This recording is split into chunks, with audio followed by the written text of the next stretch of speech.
Hometown Ghost Stories contains serious and often distressing events and is not intended for all audiences. Viewer discretion is advised. 1918. Esther descended the stairs to the first floor and proceeded to the mahogany phone booth for her daily routine of sitting and waiting for her friends back home to call. Her fever was worse these past few days, and she'd occasionally wander in and out of sleep throughout the night, never really succumbing to a full night's rest. The sun was barely peeking over the mountain-studded horizon, and everyone else in the building was still asleep. As she was sitting by the phone, she experienced something odd. She heard a rubber ball bouncing down the stairs. The sharp, rhythmic slap of the rubber on wood, followed by the high-pitched ring as it bounced its way down, was a clear indicator of exactly what it was. The ball bounced off a wall at the bottom of the steps and around the corner, rolling slowly to a stop at Esther's feet. She waited for a child to come running after it, but only silence followed. It was as if the building, too, was sleeping along with all of its residents. She shook her head, not even bothering to come up with a reason for the ball's appearance, when all of a sudden, the little rocking chair across the room creaked as it began to slowly and deliberately rock back and forth. Esther rose to her feet. "Rosie, is that you?" she asked in a shaky voice. The chair stopped short, and there was a moment of silence before she heard little disembodied footsteps rapidly padding out of the room and back up the stairs. "I'm Jesse Wilkins, and this is Hometown Ghost Stories, the Shanley Hotel, Napanoch, New York."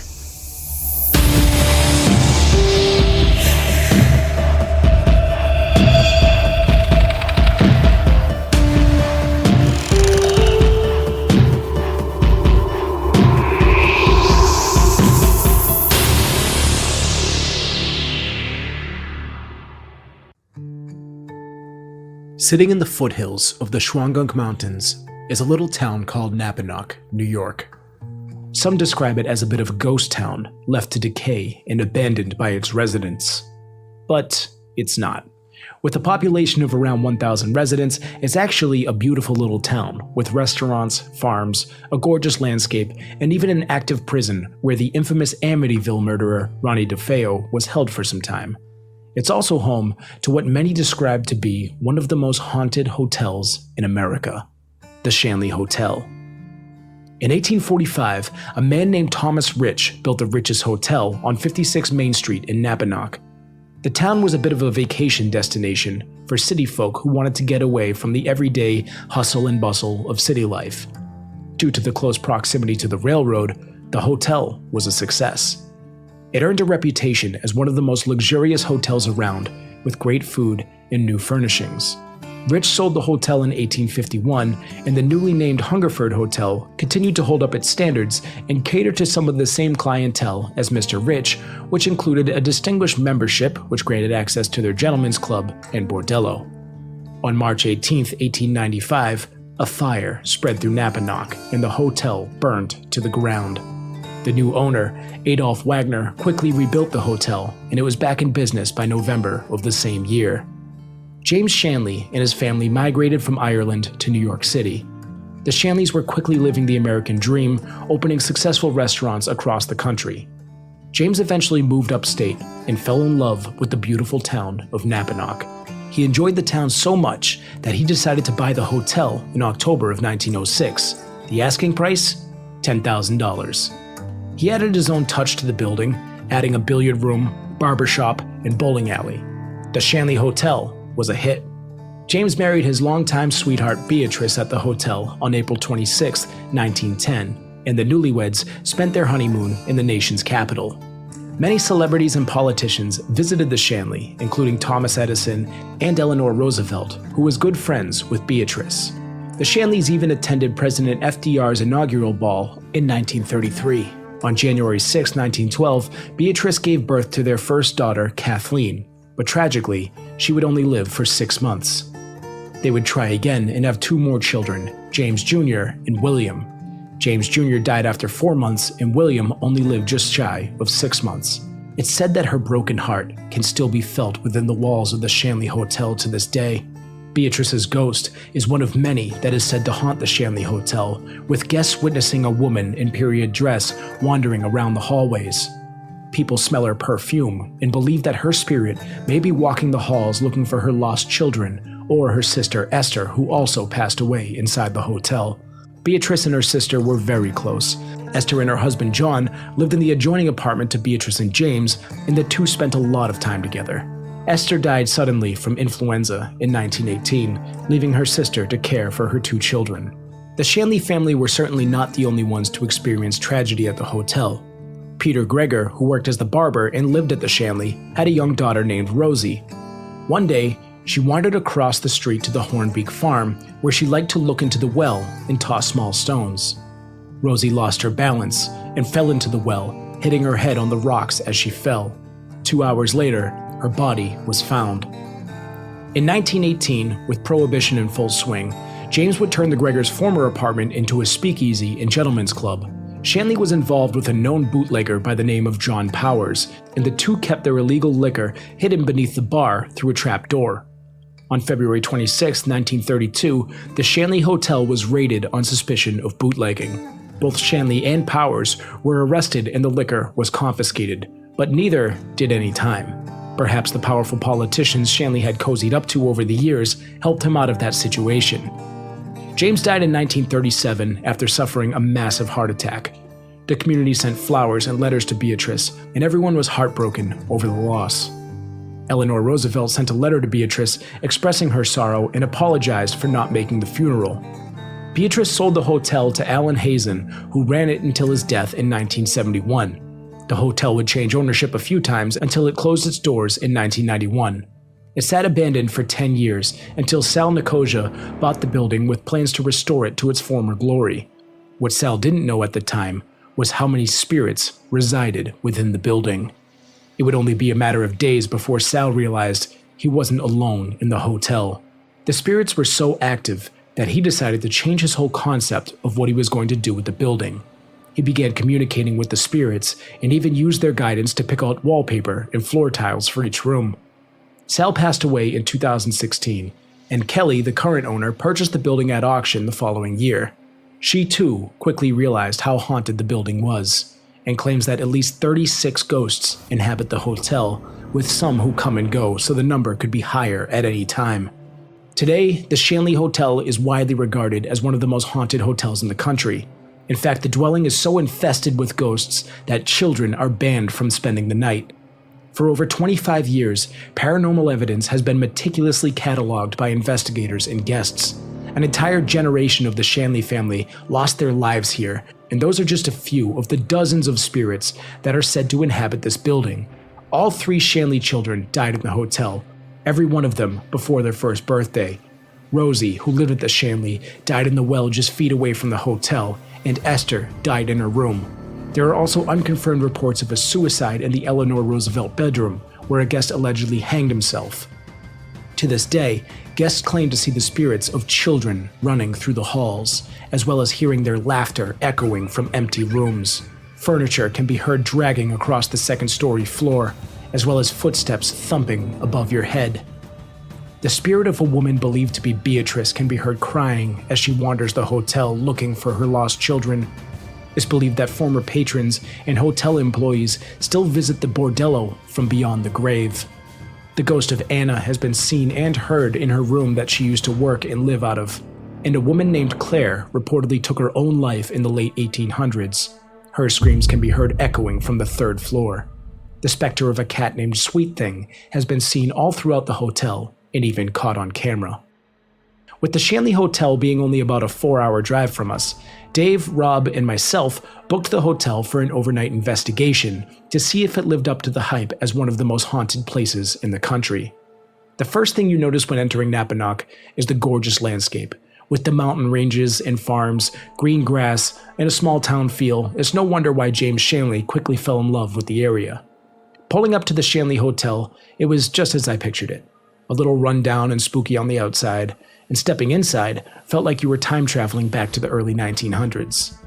We were greeted by Stephanie, who was our guide for the evening. She was also a psychic medium, and she gave us the grand tour. She broke down the history, and most importantly, the hauntings inside the hotel.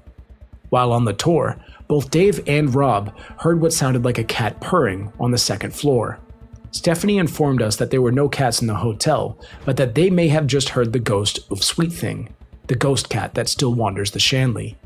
I was standing across the room, so I personally didn't hear anything, and I was holding the audio recorder, so that didn't pick up on anything either, but Dave and Rob swore that they heard a cat purring. Stephanie was all too familiar with this cat, and has even seen the ghostly apparition herself walking across one of the beds on the second floor. Next, it was time to get down to business. We set up a night vision camera in the gentlemen's quarters on the first floor, where there is said to be one of 4 portals located within the hotel. Stephanie joined us for the first part of the investigation in the seance room on the first floor, which we found to be relatively quiet in terms of paranormal activity compared to the rest of the building. But we did get some intelligent responses on the Flux 2 response device, which lights up green for yes answers and red for no answers. We also got a few hits on the other devices in the room, but nothing too crazy. Next, we set up a spirit box session in Rosie's bedroom, which is located in the bordello area. This is the same area where Kelly, the new owner, claims that she has been strangled, not once, but twice, by the ghost of a man named Frank. Frank worked in the bordello area as a bouncer of sorts, or a bodyguard for the women who worked there. In Rosie's room, immediately we started receiving intelligent responses as well as massive EMF spikes. We attempted to debunk this by moving individual pieces of electronic equipment further and further away from the EMF reader, even into the next room, to rule them out.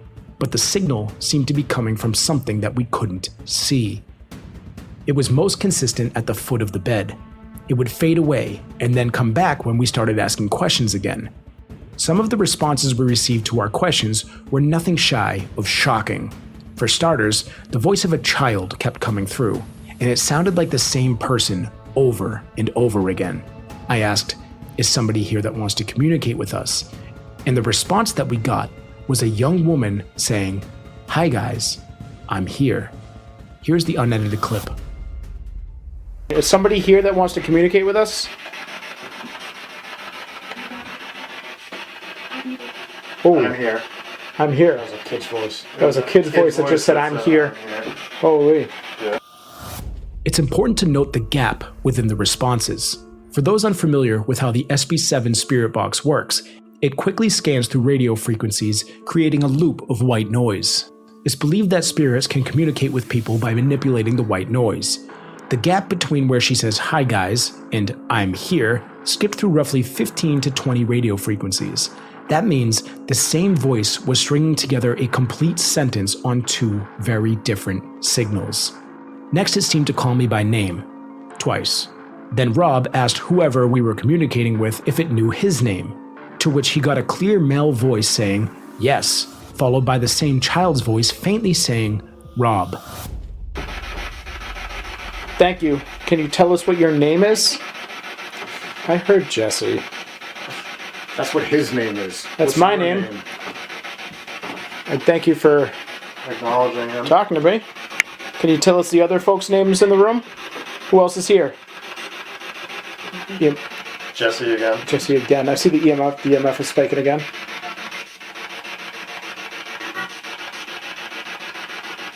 Do you know my name? I heard yes. Can you say that name?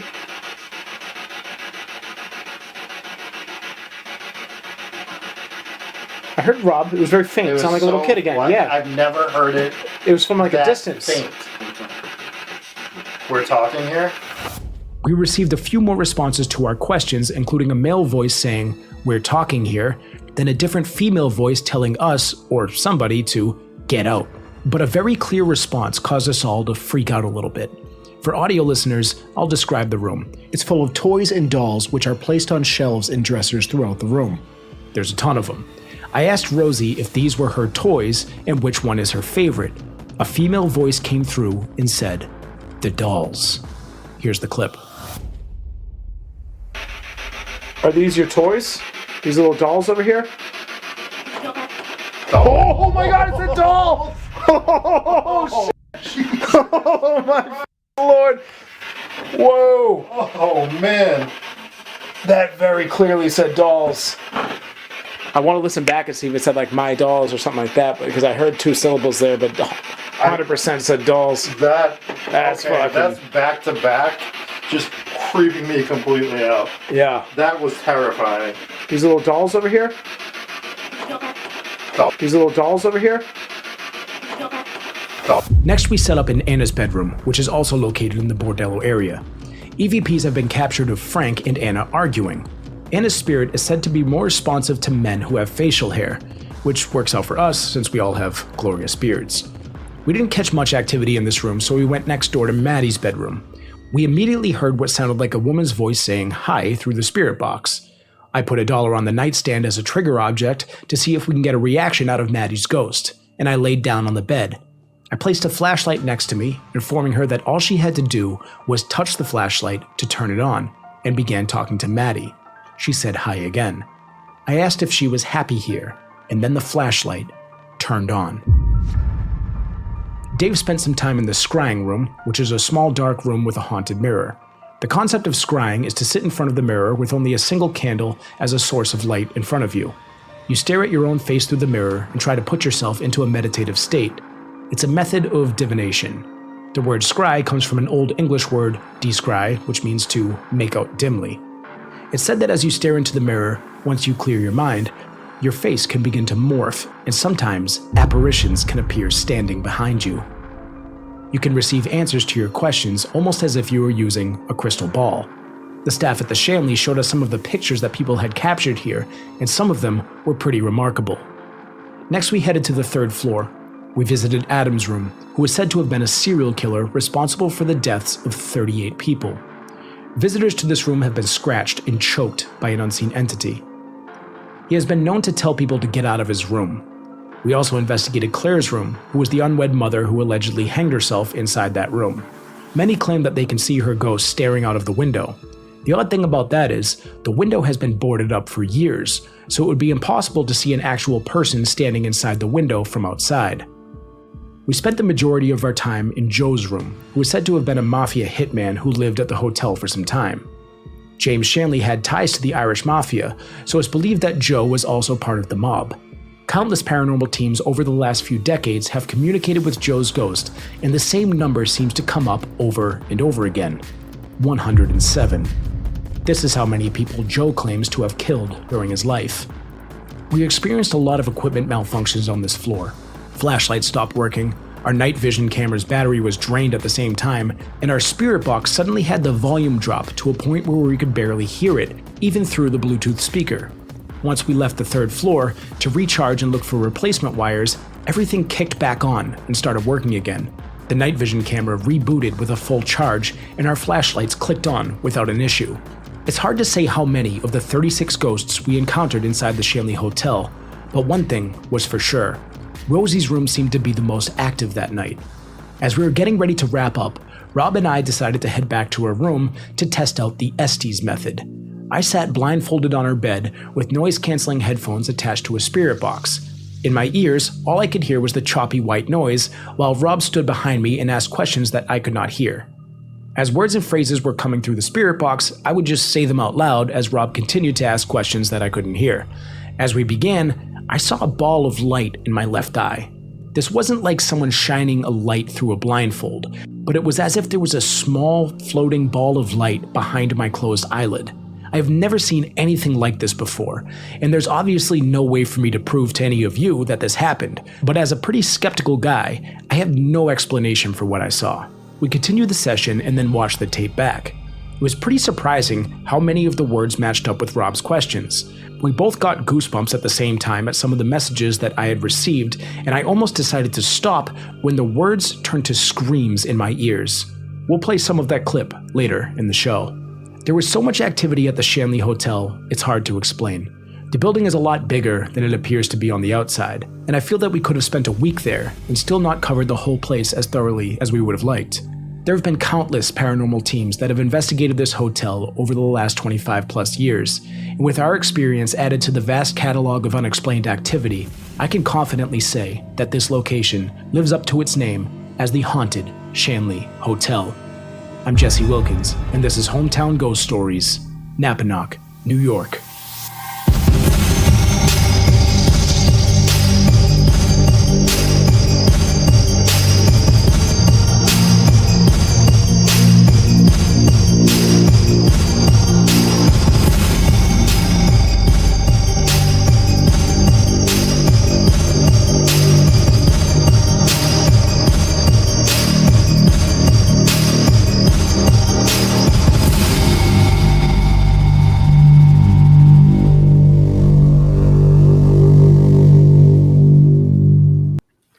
What's going on, folks? Welcome into Hometown Ghost Stories, episode number 80. I'm Jesse Wilkins. I am joined by Rob Coakley. Hello, Rob. I am super excited to do this episode because this place was a thing, is what I will say. It was a scary thing. A lot of things happened. We're also joined by Dave. Hello, Dave. Hello. Great job on that video. That looked really nice. Thank you. It's good to see you with eyes again. I don't know if anybody knows those Yeah. scrying pictures, but Dave That's weird. no eyes in some of those pictures. It's crazy because I didn't get those pictures from you until like today or yesterday or something like that. And I was like, send those over so I can include them. I honestly thought we didn't catch anything in the scrying pictures, which is why I didn't really mention any of the pictures in the script of the episode. But then after looking at the pictures, I'm like, dude, I texted you back. I'm like, dude, do you realize that you don't have eyes in like half of these pictures? Like your face morphed in every single picture. It was crazy to look at. Yeah, it's weird. It's one of those older, grainy mirrors, and the only light in there was a flickering candle. So I don't know whether it was just distorting the image because of that. Very similar with the Houghton Mansion when we did that scrying mirror there. It was sort of a distorted image through the mirror, but it was creepy. Mm-hmm. I don't know why. It was consistent with every single picture. It looked like I had no eyes. Yeah, Very it was creepy. Real strange. It was strange. And there was one picture, actually, we'll pull them up a little bit later, but there was one picture where it looked like your shadow looked like a different person because it had like pigtails or something. So it was pretty strange. We'll go through those in a little bit, but I want to say what's up to everyone who's hanging out in live chat. We have a lot of folks here, and Papa Squatch just gifted 10 Hometown Ghost Stories memberships on YouTube. So thank you for that. And we got $4.99 from Ricardo, who said for Dave, who had the testicular fortitude to sit in the chair. That was a different chair, but it still counts, I guess. It's still a chair. We all sat in at least one chair there. So I sat in every chair I saw. He would not leave until he sat in every one. I just want to go back of all the scary things that happened here. You saying that Dave had pigtails might be the scariest image I've ever thought of in my head of all time. So thanks That for might have that. been when I twisted my hair into pigtails for that picture. Yes. that could be it. Yep. So I don't even know where to begin here. This place, when you pull up to this place, like you said, they're working on it. They're doing a lot of renovations to this place to make it look nice. And obviously they started on the inside, right? The new owners, they've been working the inside of it. But you pull up and you don't know what you're getting into. This place is massive on the outside, looks a little run down until you get inside.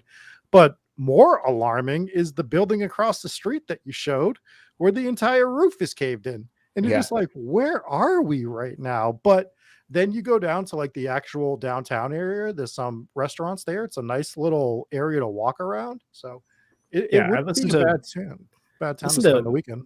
No, it's not bad at all. So I can understand why it was like a little getaway for James Shanley, and then he just straight up decided to buy the hotel and live there. It's a nice town. It really is. And there's a lot of podcasts and a lot of YouTube videos that seem to try to pitch this as a ghost town. And I mentioned that in the beginning of the episode where they're like, it's a ghost town, abandoned. Like, no, it's not. Like, there aren't a lot of people. I think the 2020 census put it at like 1,100 people or something. So there isn't a lot of people in this town, but it's still nice, Yeah, the businesses are open, but I mean, I get why somebody might refer to it as a ghost town. It's not a ghost town, but a lot of the businesses are shut down. A lot of the buildings are vacant. And we talked to a few of the locals when we were there, and a lot of them mentioned how it used to be a big tourist spot, but hasn't been in a long time. They've been trying to revamp it and try and attract the tourists again, but there's just not a lot there to do that as of now. So I get why people do say that it is a ghost town.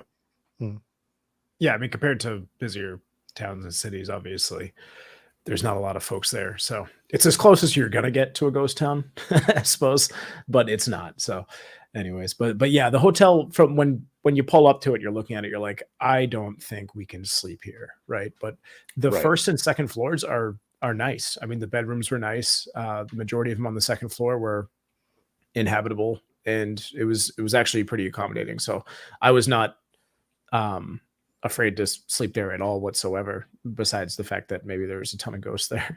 So, Other than that, but I don't think I experienced anything after we split up for the night and went to bed. Did either of you? I don't think we did. no. I was so drained because when we do these investigations, where first of all we drove there that day, and after driving there, we're getting a bunch of footage at the house, and then the amount of energy you like go through when you're doing an investigation, it just drains you.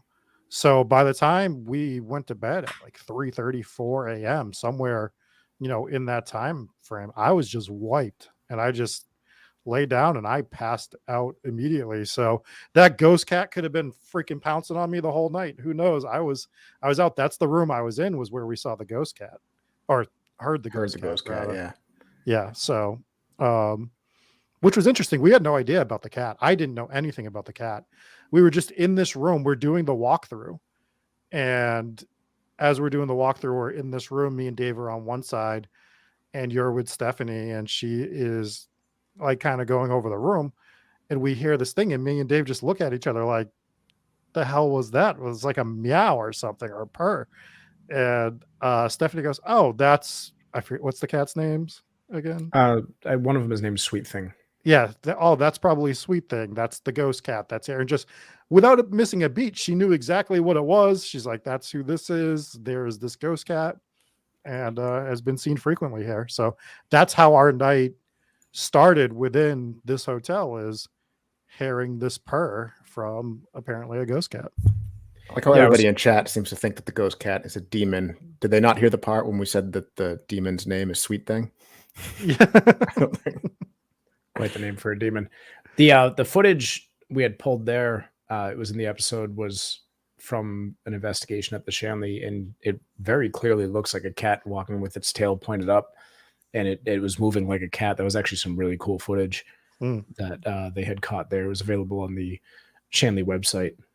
So they actually have a page on the Shanley website itself with a tab that's just for evidence, and it plays a lot of the EVPs, and some of them are pretty horrifying. And then it's also got some of the footage. Yeah. There is, I don't even know how we start talking about this place, because there is so many different things to cover within this hotel.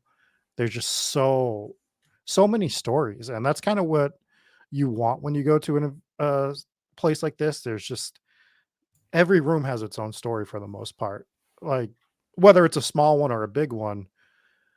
What I'll say before we get into it, if you're in the Northeast, if you're in New England, or, the New York area, and you are looking to go do an investigation with friends, I would highly suggest going here, because it's so big that if you're there with a group of people, there's so many different places you can be investigating to try to get stuff. You can split up, and you probably won't overlap enough that it's going to contaminate most of the investigation. So I think it's a great place to go.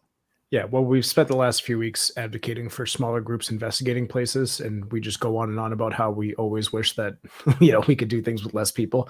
This is one where I think we could have used one or two more bodies in there, just because the place is, it's so big, and it's like, we never even hit the basement. There were like 7 or 8 rooms we didn't even get to investigate. Exactly. We did focus on the rooms that we were getting a lot of activity in, so we spent a lot of time there. That's part of the reason. Mm-hmm. But there were a lot of rooms that I wanted to check out that we weren't able to. So we'll definitely be going back there. Just to go back to real quick, when we asked if we experienced anything at night when we were sleeping, I did wake up at around 3 a.m. because it scared the hell out of me, first of all. But I think it was somebody snoring so loud. I don't know whether it was Rob from another room or one of the owners. Why would it be me? Because I think your room was adjacent to mine, wasn't it? Yeah, I mean, we were next to each other, but I don't snore, sir. So okay, so it could have been one of the owners or something. It was probably the damn cat, to be honest. It was so loud, but I didn't know. I couldn't identify it for when you wake up out of a sound sleep. You're all groggy and discombobulated. I couldn't figure out what it was. And I just remember that I was in this haunted house. I'm like, oh, it's 3 a.m. Is it a demon? But it was I was definitely somebody snoring. super nervous going to bed. I'm like, we've experienced a lot of things tonight, and it did make me nervous. I slept in, I think it was called the Rose Room. What was it? I don't know. It was like the pink room. It had 2 beds. Anyways, I didn't even get under the covers. I don't know why I thought that would protect me or something. I'm not even getting under the covers because it's ready to run just in case. Yeah, exactly. Just keep my shoes nearby. I can throw those on and just run if I need to. But no, I don't think. But I think we all just passed out immediately because it had been a very long day. I actually drove up from Washington, D.C. that morning. So my drive was about 7 or 8 hours. It took me to get up there because I hit a bunch of traffic. And it was a long day of a lot of driving. So it was exhausting. But yeah, so we started off in that seance room, and it was hard to go through all the footage and see exactly what we got. And all of the equipment was so spaced out that it was like all of a sudden the yes/no meter was going off. So it was like, oh, pan over there, but we had already missed the thing changing colors. So it just wasn't great for TV, if you will. But we did actually get some interesting interactions in there, some answers to our questions. And we actually got a temperature drop, which was detected. I don't even know that our spirit box had this, but the certain version of the spirit box that we have has a temperature drop indicator on it. So the red light Professionals. Yeah, the red light turns on. We're like, why is this red light on? And Stephanie was like, oh, that means that the temperature dropped right over there. We're like, oh, we have a cold spot. So that was a little piece of evidence there. And it was intelligently responding yes and no to some of our questions. And the thing is, there were so many new pieces of equipment there that I really didn't know what a few of those things actually were supposed to do. So a little bit tricky, but we got some interesting stuff in that room. And that was one of the rooms, and I'll give them credit because this was one of the rooms that they had refurbished, and it was recently all fixed up, and it looked great. Look fantastic on the inside. So they're clearly doing a lot of renovations to this building. And I know like the pictures that you look at, you're like, wow, never going in there. But no, it's really not like that on the inside. So they've obviously still got a lot of work to do, but it's a huge building, and that's going to be a really expensive project. So yeah, if you're close enough or even far away, this is definitely one that you should put on the list of places that you would investigate. You can book it with the team. Just can't bring kids. It's one of the rules. So let's get into some of the stories behind the place. The one that stands out is Rosie, right? The little girl.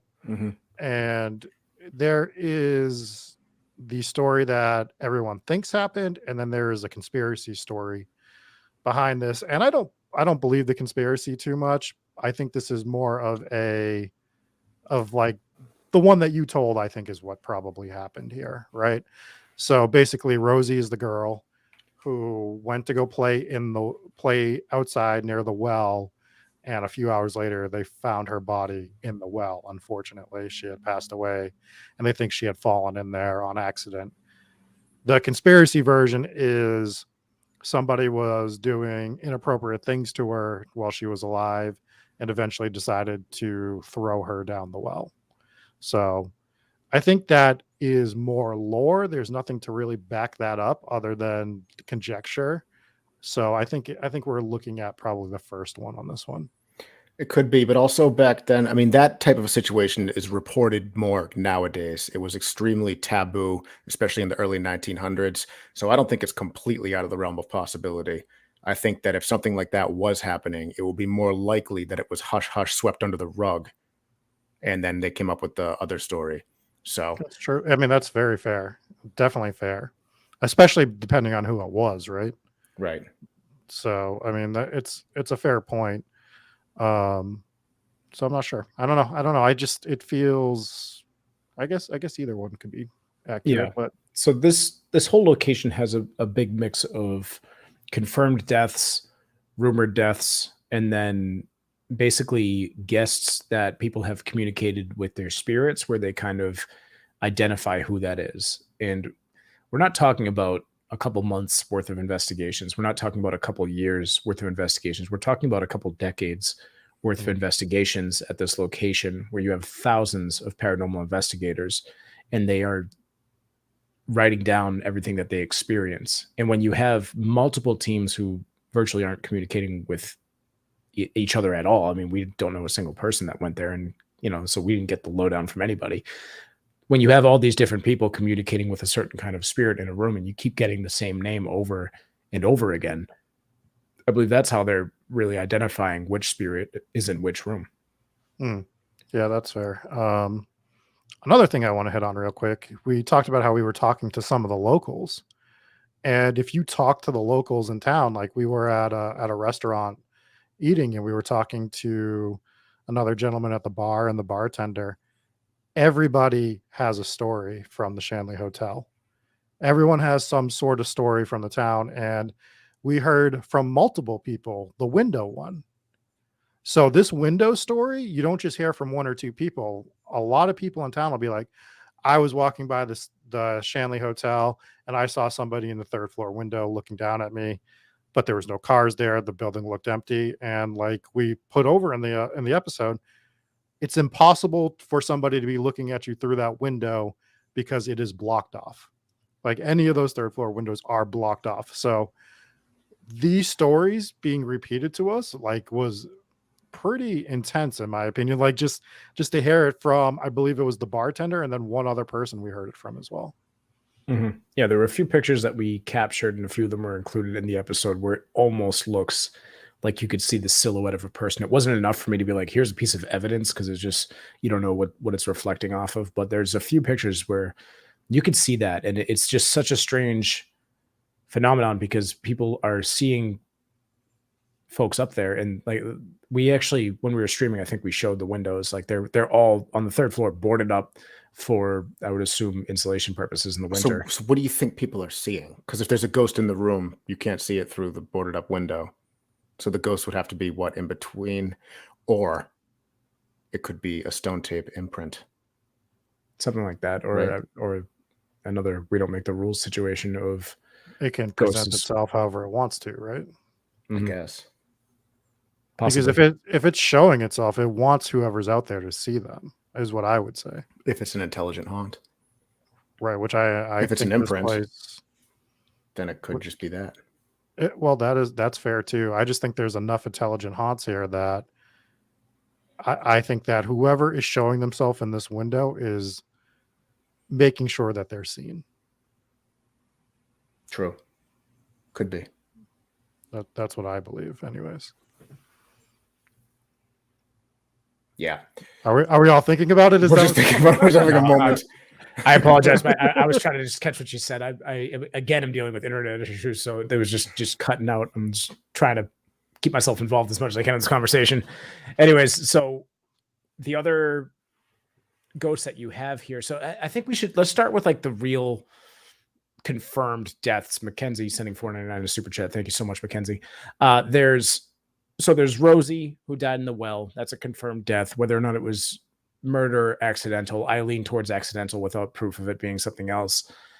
Then you have all three of the children who died in the house, which were all three of the Shanley children. Yeah. They're all under the age of 1. What are the guidelines of communicating with a spirit like that? They probably can't say much more than a couple words anyways. So, well, I think that it goes hand in hand with the theory that there's no language in that realm, I guess you'd call it. So same way you'd communicate with a ghost of a person who didn't speak English, they're not communicating via language. They are able to communicate with you through whether it's feeling or just energy, but they're able to communicate what they want with you because there are no language barriers. So maybe a person who couldn't speak English because they were 1 year old and hadn't learned the language yet still might be able to convey their emotions through the energy that's left behind. Yeah, you could be right about that. And then it's also frequent on the third floor, mostly, that you see these toys moving around and the balls will roll around and get moved in different rooms. So maybe if they can't speak, maybe they're moving a toy or something like that. Yeah, again, there's just so many places in this hotel that we definitely need to go back. But I think I want to go ahead.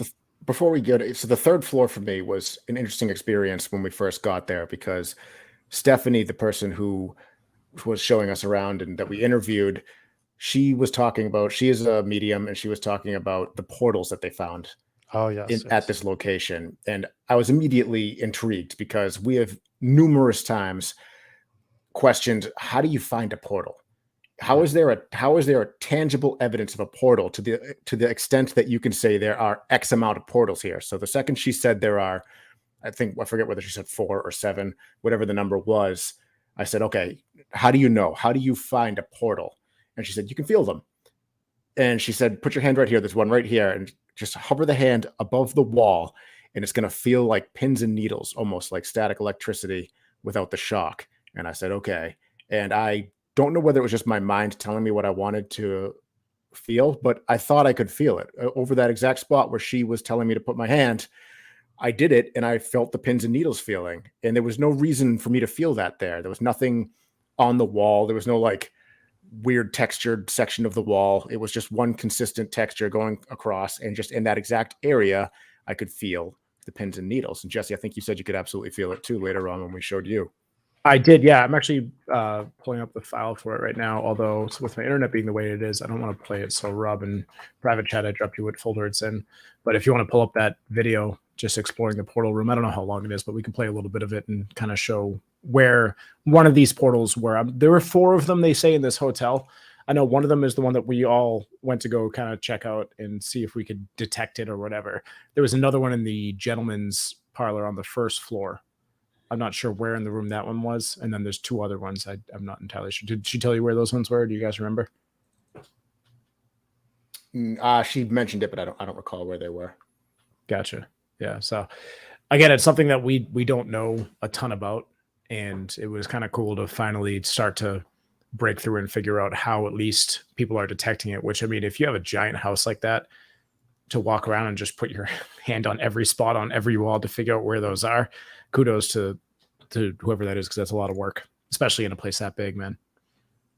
Yeah, but Huge as building. a psychic, they probably get drawn to the area, right? So that probably makes it somewhat more easy, you would think so. I believe that I have this file. I'm going to try to play it now. Sounds good. I do wonder if it's just maybe. I tried it, but there's nothing coming from back here.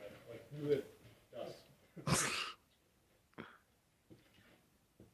Explain that again for the camera now that we're rolling. So according to Stephanie, the psychic medium, who walked us through it earlier, she said there's a portal in this room.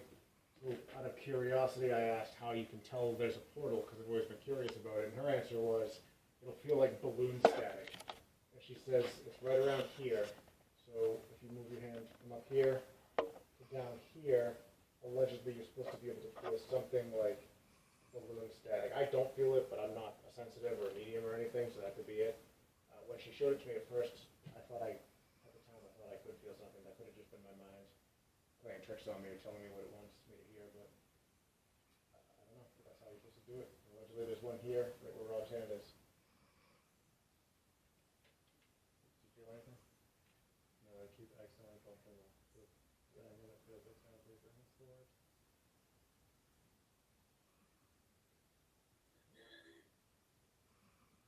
Maybe it's my mind doing things too, but like right when I get to that point, yeah, it's kind of the same. It's like right there.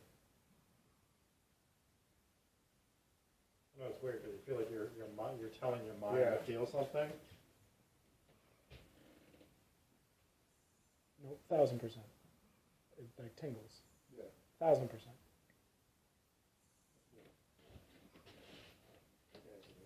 I don't get it over here. Get it anywhere. At all. Right where she said she. Yeah, right where it, yeah. It's right here. Right where they said it. Right there. Yeah, it's weird. Yeah, it almost like hurts. Like it tingles. Yeah. Pins Yeah. and needles, exactly. That's so weird. Maybe this is how they find an exact amount of portals in the houses. Yeah, that's a lot of work to. Maybe you can feel it because of the extra wedding ring is working as a conductor. That's what it is. Yeah, that's what it's got to be. Yeah. Yeah, like over here is just completely dead. Like there's not a single. we can cut that clip. So Yeah. So I did find that interesting as well. I'm glad we got that explanation as we talked to Stephanie, and how they determine it at the Shanley anyway. So a little interesting. I don't know. Again, to your point, Dave, it's like, is your brain telling you to feel that? I'm not sure, but it was compelling, I will say, at least. It was a lot more interesting than that clip was. I immediately regretted playing that once we played. I'm like, oh, let's watch us all almost touch a wall for a minute and a half. Anyways, thanks for sticking around, folks. But yeah, I guess that's one of the ways that they can kind of detect where these things are. And I thought for sure, like as soon as I put my hand up in that thing, again, I don't know if it was my mind playing tricks on me, but I was like, this feels like little pins and needles are stabbing into my hand. So was that the window that was boarded up? I'm pretty sure every window on the third floor. Yeah, every window on the third floor is Well, boarded. Donnie was asking if that board was one of the boards that was over a window. It was not. It was in between. It was the wall in between two windows. Gotcha. Yeah, but they have like no insulation up there, so it was relatively warm when we were out there, so it wasn't a problem. But I guess in the winter, I've watched a few investigations where teams have gone in there in the dead of winter, and it's absolutely freezing on that floor. So it's got to be just something to retain the heat. And at night, it seems like they put like some sort of like a door completely over the stairwell that leads up to the third floor, so they completely seal it off. Basically, I don't know. It's probably just to keep the heat. It's for heat. Yeah. Since we're talking about the third floor, one of the things I found the most fascinating on the entire third floor was when we were in the mobster's room. And I actually think we might have been on the live stream still for this, but the basic gist of the mobster's room is he has 2 chairs in there, and you have to ask permission before you can sit in the chair. And the idea is if he gives you permission, he will tell you how Irish you are, like your percentage. But first you have to ask for permission. So I asked for permission, received permission. Dave asked for permission, received permission. Did not let Jesse sit in the chair. We asked about 5 different times throughout the night. How about now? We were like, can Jesse sit in now? And every time the response would be no. It just kept saying no. Like it was like, no, nope. It just continued to happen, which, we've done this enough that it didn't like just getting responses in general is scary. But if you sit back and think about it, how we got like 4 or 5 different responses for no asking you is like really crazy. Like it's just, after the 4th one, I'm like, this thing does not want me to sit there. It's fine, whatever. But then we asked again. Anna says Jesse isn't Irish enough. I am Dave's brother, so if it's okay for Dave to sit in the chair, they're the exact same amount of Irish, which I don't really know how much it is. 25%. Allegedly. Yeah. I find out something new about our heritage like every day. So our mother's half Irish. I don't know if it's half. We don't have to have this conversation. Brodad's in chat. Brodad can clear it up. I want a percentage by percentage breakdown of what our ethnicity is. Break down the entire 23andMe in the chat, Brodad, immediately. So I found that was like one of the more interesting things on the third floor. And the other interesting room was we were in the quote unquote serial killer's room, but it's also where the spirit of a woman is. And we actually interacted with the woman more than anybody else in that particular room. So that was who we generally had our interactions with there. Yeah, which is interesting because when we were chatting with the owner and Stephanie the next morning, the owner was shocked that we had communicated with the female in that room because they said they hadn't heard from that particular entity in a long time, so they were surprised. They're happy, pleasantly surprised. Yeah, they were very happy because we weren't fully sure. And then we started talking to the owner about it. And she was, like you said, she just was like, oh man, that's who you talk to? That's great to hear because of everything you just said. Right. So I forgot what I was going to say. All right. Well, that was got a text message. I got a text message from my mother correcting me saying she's just a tiny bit Irish. So, that was what our experience was on the third floor, and which was fine. We didn't investigate the second floor so much because we were getting the stuff on the third floor. We were getting the stuff in Rosie's room, which we need to talk about. And we even tried the gentleman's quarters, but for us, it was the third floor and the God, what do they call it? What do they call the room? Bordello area. The bordello area. which is technically Where the second floor. it's the second floor in a different part of the house, right? So there's like a different staircase. This was back during Prohibition. Was the hidden area where they hid a bunch of rooms for the women who worked there. So it's got its own little private staircase and everything.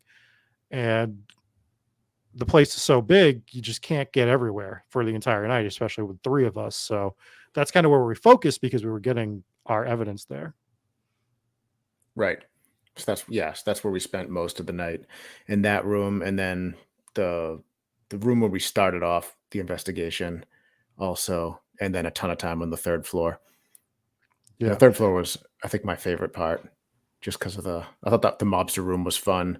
The serial killer room, we got a lot of interesting stuff in, which is just anytime we're getting that repeat spirit box activity, it's almost like we got to kind of almost milk it for all it's worth.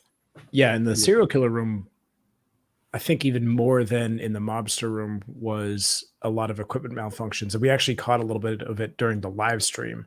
I put the camera right in front of the webcam that we had broadcasting on, just to show everyone, like, boom, this thing is freaking out, and then it just flat out died. But this was right when I got back from getting a fresh battery. So I had gone downstairs, swapped out the battery. It wasn't even dead yet. It was like half, but I'm like, I don't want this thing to die. We're actually getting some good activity. Swapped out the battery with a brand new fresh one, brought it upstairs, and then all of a sudden it started malfunctioning. The flashlight also malfunctioned. And then back in the mobster room, the spirit box malfunctioned. And it had gotten so quiet that we could barely hear it. And this is another one, fresh batteries. It wasn't the batteries that was the issue. Swapped out the wire wasn't the issue.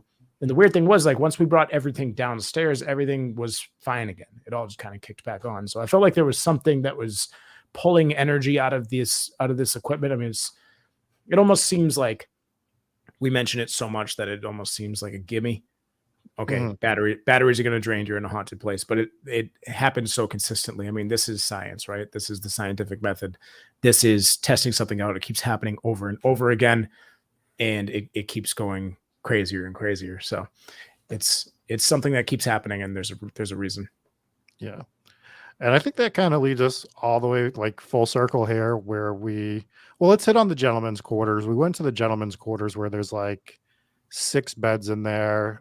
Supposedly men are supposed to get the most activity in there. And we personally got nothing in that room that night. And what you need to remember is, even if there is 36, 40, 120, 3,000 spirits in a place, not all of them are active all the time. So your experience at the Shanley Hotel might be different than ours. You might go into the gentleman's quarters, and that might be the only place that you get activity, right? Next time we go back, we might get activity there. But for us, this particular night, we got nothing in this room. So after this, Jesse and myself, because as you saw in the opening video or heard in the opening video, we got a lot of intelligent communication in Rosie's room. The room where she said doll, she said Jesse's name twice. They said my name the one time. That me and Jesse felt pretty compelled to end our night there, to do the Estes method in that particular room.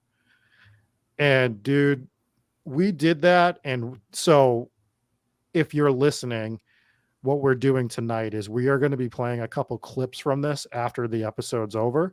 And we're going to focus in on that for a different video. So you're going to be able to go on YouTube and check out this video. But if you're in the YouTube chat tonight, you're going to see it tonight.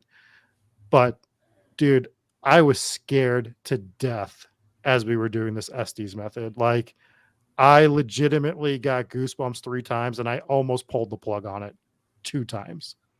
There was just responses that just scared the hell out of me. Yeah. Before we even got started, so, I mean, we described it in the episode, so I won't go fully into it, but basically the way that the Estes method works, and people do it a few different ways, but you have a spirit box and you attach it to noise canceling headphones. You put those on, and you also blindfold yourself. You don't necessarily have to blindfold yourself if you did it the way that me and Rob did it, which was he was standing behind me. But the point of blindfolding yourself, for 1, is to get you to concentrate. For 2 is to make sure that you can't read the lips of the person that's asking the questions. Rob's behind me, so I wouldn't have been able to do that anyways. But we did it anyway. So we blindfolded. I wore the blindfold. I put that on, and I mentioned it. And again, there's no way to really prove this, but with the Estes method, there's no really way to prove anything because you're not going to hear what we're hearing anyways. But I digress. I put on that blindfold, and with my eyes closed and with the blindfold on, I saw this tiny ball of light, and I believe it was in my left eye, and it just kind of was moving around. And I'm like, never had that happen before with my eyes closed. It was a bright ball of light that was floating behind my eyelids. I had no explanation for this. I've never seen anything like it. I'm not saying it was a ghost, but I'm saying that something happened in that room that I have never experienced before. I've never even heard of that type of a haunting before. So I don't know if I can equate it to something paranormal. All I know is I'm like, what is this and why is this happening? I've never seen anything like this. And it wasn't like somebody was standing right in front of me with a flashlight, shining a flashlight in my eyes. This one was something behind my eyelids that I saw, like just a ball of light moving around. Never seen anything like it before. It was very strange. And that was before we even really got started. Right. Yeah. We had to actually like stop and regroup real quick because of it, as I recall. And then we got started, and then shit just got real, man. It was just like, I'm thinking about it, like getting goosebumps as we talk about it, because some of these responses were just like, and again, you can't hear anything I'm saying. You don't know what questions I'm asking. You're not even looking like in my direction. Even if you were blindfolded. So for you to give some of these responses was just like completely terrifying. So My dad said that I should go see an eye doctor. Thanks, that's reassuring. Ocular migraine, Jesse needs glasses. Yeah. So I didn't say it was a ghost. I'm just saying it was something that I had never seen before. It hasn't happened since, so I think my eyes are okay. But yeah, so we started the Estes method, and I'm just kind of listing off whatever I hear through the spirit box. I can't hear Rob behind me. No idea what he's asking me. And I thought it was a little bit of a nothing burger for a little while as I'm just kind of reading stuff out. I got a couple of names, and I didn't recognize any of the names that had anything to do with it. But again, this is a hotel. It could have been anybody that checked in or out of this place, right? Like you have no idea how many different people have been here and how many people visit. And one of the things that I believe it was Stephanie or Kelly told us was basically like they believe it's around 36 ghosts, but the number could be higher or lower at any time because a lot of these ghosts are like residual hauntings of guests that are coming in and out like a hotel guest normally would. So you never know how many spirits are actually in this place. You never really know who you're communicating with. But we'll jump into the clip a little bit more later. But we got some stuff that was really interesting. And then at one point, it sounded like it went from regular communications to just like someone screaming in my ears. I'm like, what is this? Like I had to like take the headphones off. It was just loud screaming into my ears. So which that one is interesting, not to cut you off, but because I can't hear anything in the headphones at all as we're doing this, and I could hear the scream. You can see me react to it in the video, even the one that you played in here. Mm-hmm. I heard the scream for a split second. Terrifying. Like it was really scared. Yeah.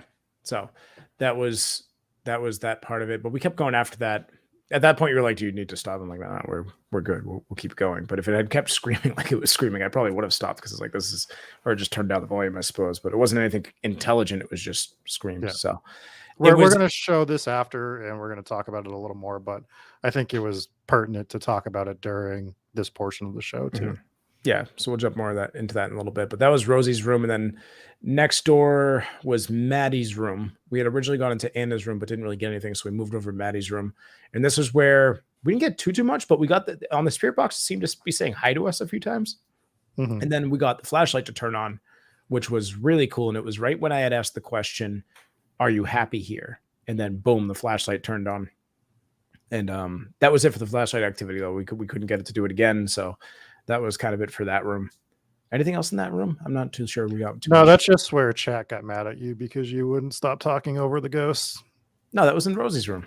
Oh, is that in Rosie's? I think it was every room. Actually, I do think it was every.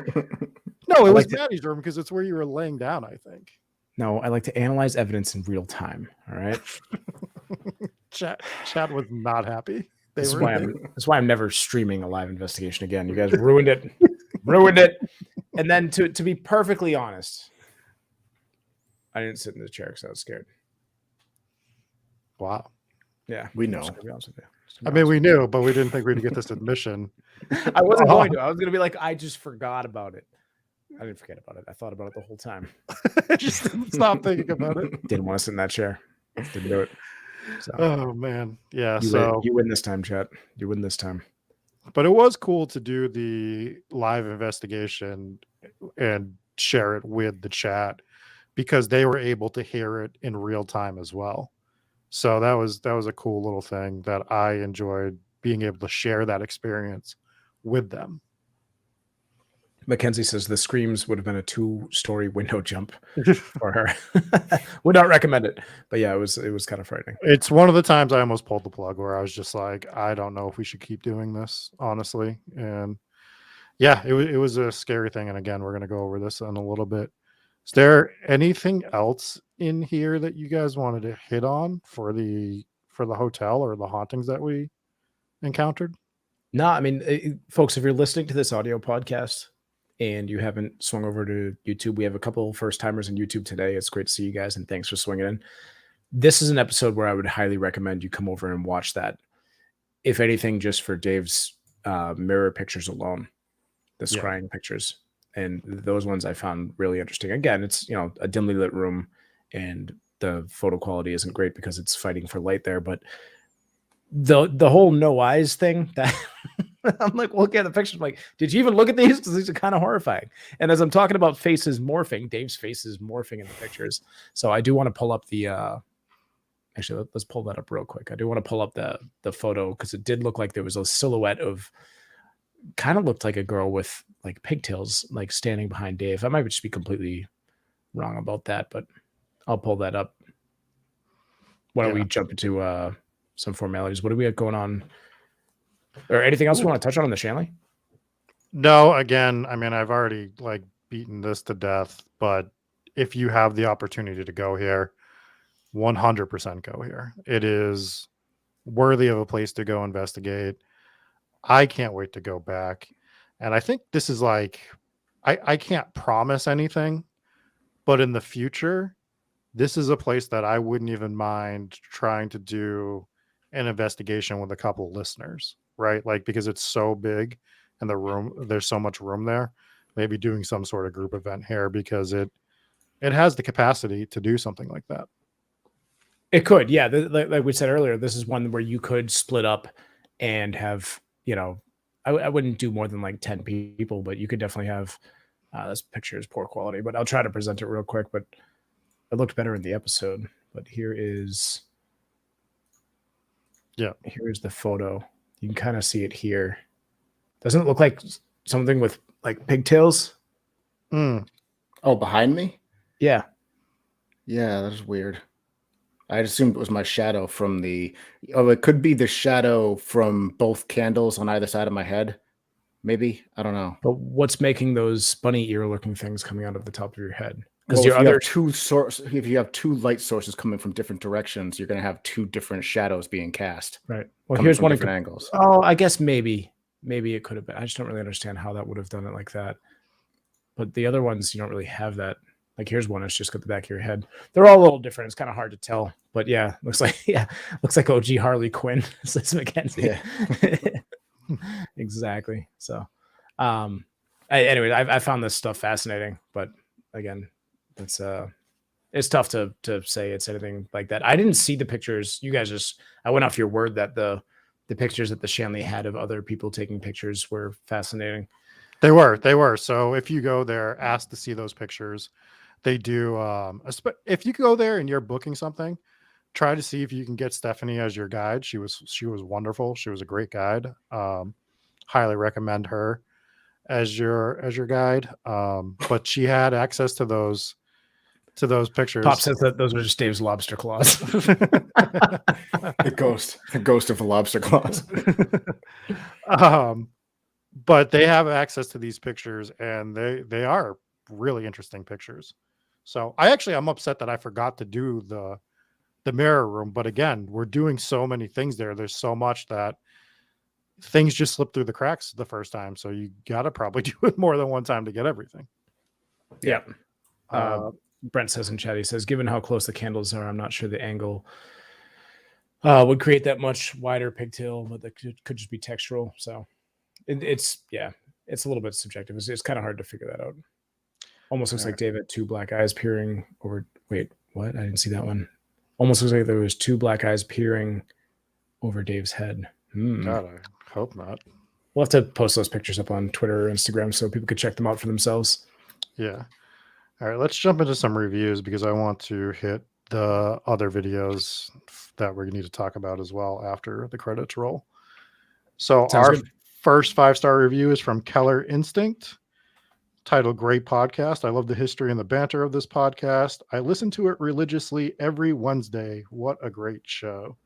So thank you, Keller Instinct, for that review. The next one is from the other Rachel B. She even made her name the other Rachel B for her iTunes review. So I love the commitment to the bit. It's a 5-star review. Not sure how this podcast turned up when I ran out of things to listen to. Wasn't expecting the amount of random information, but the banter is hilarious. Makes a chunk of my workday go by wonderfully. It's covered a bunch of places and people that I've never heard of and went down rabbit holes looking into them. Also appreciate the movie reviews, so I know what happens without having to actually watch the scary movies and not sleep for 2 weeks. You guys are awesome. Thank you. It's an awesome one. That was a great review. And the final one is from Jeanette. It's titled The Absolute Best. Best of all the podcasts that I listen to. Most entertaining, and thank you for making me laugh. You are my coworkers as I work from home and get caught up on your past episodes. Well, thank you, Jeanette, for listening. We are ecstatic to be your coworkers, and we hope that after you're done catching up, you just start over. Just start listening to them again. Can always go back. We have one more from time to time. One more 5-star review. Says this is from Anthony T. Anthony T. I love the show. I found you off your first Talk is Jericho appearance. You guys are the reason I got a Patreon account. Much love from Anthony T. of Northern New Hampshire. P.S. Even though I changed my Patreon name, Angry Dave still rocks. Mm-hmm. Oh, wow. It's interesting that you found that review. It was emailed. That's why you Nice. Well, hey, folks, this Sunday, if you're in the area, we will be at Pennhurst. This Saturday, we will be at Pennhurst. We will not be there on Sunday. We have decided to leave. So we'll be down there. If you are in the area and you want to come to the convention, there's a lot of really cool vendors there and celebrities. Us. Yeah, but me and Jesse will be just there. Me and Jesse, not Dave. They get a pretty cool lineup, so it should be a lot of fun. So, and if you're looking to come see Pennhurst, which will definitely be the focus of one of our future episodes. Probably sooner than later, to be honest. So that'll be on the list. But come check us out. What's the event called? Is it just Paracon? The Pennhurst Paracon. So, like you said, there's a bunch of people. I've been looking at. There's a private group for the vendors, and they've been posting some of the stuff that they're going to be selling and stuff. And I don't know how we're going to stay at our own booth because there's a lot of booths that I want to go check out and check out some of the stuff that they're selling. It just sounds and looks like it's going to be a blast. So if you're in the area, definitely come see us. We want to meet everyone we can meet. So for sure. Yeah, this is a building that I've been looking to cover and visit for a long time. So I'm excited to go there. Yeah. Other than for that, sure. Let's take our patrons. Yeah. Go ahead. Patrons, real quick. For our VIPs, aka the Church of Bucky McCat Elders, we have Allison V, Garrett, Jeannie R, Justin T, Lisa J, Mike Oubliette Blake, Mom and Pops W, Robert H, Demon King, and Inspires Gaming. Thank you guys for being VIPs, aka the Church of Bucky McCat Elders. For our Warren's Wards, aka the next tier, we have Anna C, Chris C, Donnie N, Lily, Jake V, Janice G, Matthew T, Papa Squatch, Peach Smoothie, Rachel B, Randy C, Sarah Cook, Stephanie A, Sydney B, Al Capone, and I think that's all of those. And then our Ghost Pirate Mafia, we have Anthony T, Ashley M, Brandon W, Brendan B, Captain McSlugs, Cody G, Huggy Bear, Joe R, Kiralee J, Mark M, Mariah M, Nuthouse Queen, who's a new one. Welcome in. We also have Paul from St. Louis, Sam from Nepal, Sarah R, Scotty L, Solar Flare, Hooper, and the other Rachel B. Thank you guys so much for joining our Patreon. It's not going to change. Not going to change. For as little as $3 a month, you can join this cast of executive producers, supporters of the show, patrons, thank you guys so much. And $1, if you want to do $1, you could join on YouTube. We actually got some gifted memberships from Papa Squatch and some others earlier. So thank you guys so much for that. Big shout out to Paranormal. Patreon is how we are able to go do these investigation episodes, is what I will say. So we are trying to set up more because the Patreon has grown. But because of that, that's why we get to do these episodes and share these experiences with you. Absolutely. I want to give a personal shout out to Brent from Paranormal Portal. Once again, the episodes that we were featured on his podcast are out, part 1 and 2. So if you haven't listened to those yet, go listen in. Those were awesome. And thanks again for having us on. And we've actually been collaborating on some spooky tunes. So we'll have some updates on some of those. We banged out one of them, got to polish up a little bit, but I'm excited to see what we come up with and excited to do some sort of a live investigation. So we'll keep you guys posted on developments to those plans as they come. Yeah. But I think that'll pretty much do it without further ado. You guys make sure you stick around because we are going to go over some of these clips after the show. And for those audio listeners, you can swing on over to Discord. We'll drop them there as well. Or you can get always backstage exclusive stuff via Patreon. Yep. That's going to do it for me, though. All right. Very good. Thank you, guys. We appreciate you. Peace.